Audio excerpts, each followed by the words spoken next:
ஒண்ணு திமுக வந்து ரசிக்கல. திமுக வந்து இவர் வந்து மாநில அரசியலுக்கு வருவதை வந்து ரசிக்கலங்கிறது வந்து ரொம்ப வெட்ட வெளிச்சமான உண்மை. அதுக்கு என்ன காரணமா இருக்கும் சார்?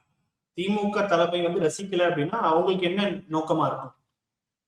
அவங்களுக்கு என்ன நோக்கம்னா, திருமாவளவன் போன்ற ஒரு இண்டிபெண்டன்ட் வாய்ஸ் வந்து அசெம்பிளில இருந்துச்சுன்னா, அது அவங்களுக்கு ஒரு ஆப்போசிஷன் வாய்ஸ் மாரி இருக்கும். ஏனால் தலித் மக்களுக்கு எதிராக ஒரு குற்றங்கள் நடக்கும் பொழுதோ, இல்ல வேறு ஒரு விஷயங்கள் நடக்கும் பொழுதோ, திருமாவளவன் போன்றவர்கள் வந்து அமைதியாக இருக்கவும் முடியாது. அவர்கள் இருக்கவும் மாட்டார்கள்.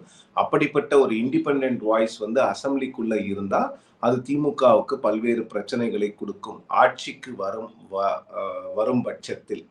ஆட்சிக்கு வரலன்னா அதை பத்தி எந்த பிரச்சனையும் இல்லை. ஆட்சிக்கு வருவோம் என்று திமுக நினைக்கிறதுனால அவங்க வந்து வேற எந்த ஒரு ஆப்போசிஷனும் இருக்கக்கூடாது அசெம்பிளில அப்படிங்கிற மாதிரி நினைக்கிற மாதிரி எனக்கு தோணுது.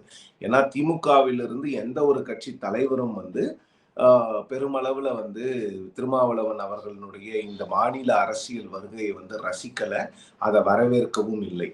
மாறாக ஒரு தொலைக்காட்சி ஒன்றுக்கு பேட்டி கொடுத்த நகராட்சி நிர்வாகத்துறை அமைச்சர் திரு கே.என். நேரு அவர்கள் வந்து இதற்கான கமெண்ட்டை வந்து தலைமை தான் சொல்லணுமே தவிர நான் சொல்ல முடியாது அப்படிங்கிற ஒரு விஷயத்தையும் சொல்லியிருக்கிறார். அதனால வந்து திமுக இதை ரசிக்கவில்லை அப்படிங்கிறது ரொம்ப அழகா தெரியுது, ரொம்ப வெளிப்படையாவே தெரியுது.